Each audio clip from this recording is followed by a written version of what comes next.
This video is about starting your credit card statement and importing the credit card charges that are provided by Concur onto the statement. You'll receive a credit card statement in the mail from US Bank, but you can do this at any time beforehand and get a jump start on it. So we're going to go into Concur and we're on our front page.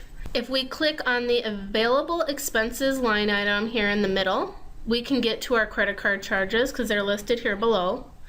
If we click over here on the available expenses, will take us to the exact same screen we need to get to, or we can click on the expense tab up here at the top.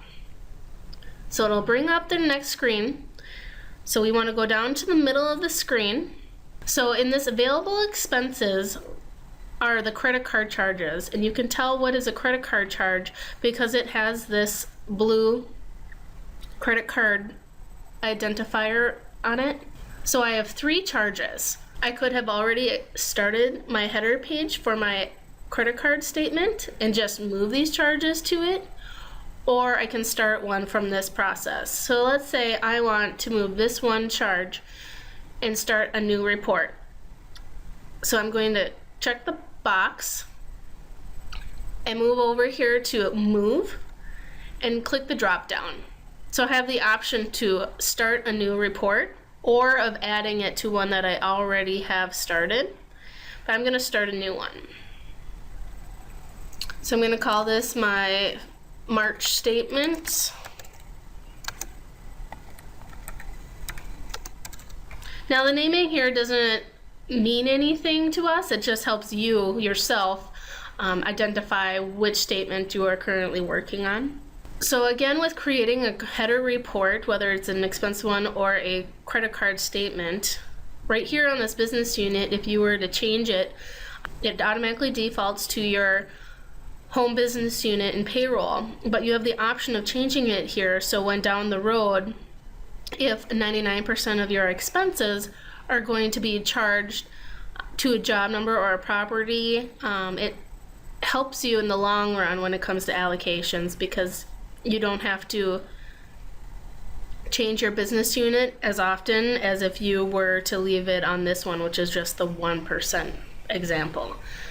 You can find the business unit you want to change it to by either typing in the code when this code bubble is selected, or you can click the text and type in.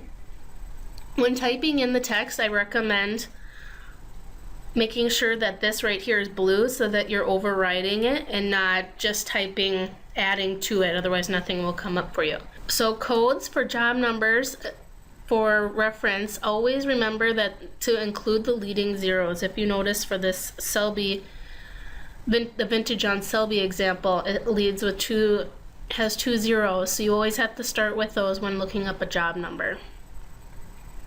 I am going to leave my example on my construction accounting.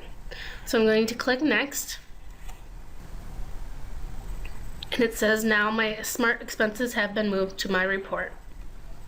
So now this is my report, and I had only checked one and I had 3 options. So if I notice that one of these other ones right here need to be added to this report because they're still sitting in my available expenses holding area, at this point I can check the box to add that one too, and I can import it to the current report I'm on, or again I can start another report. I, however, do not want to do that. So that is how you start your credit card statement and import the credit card charges onto the statement.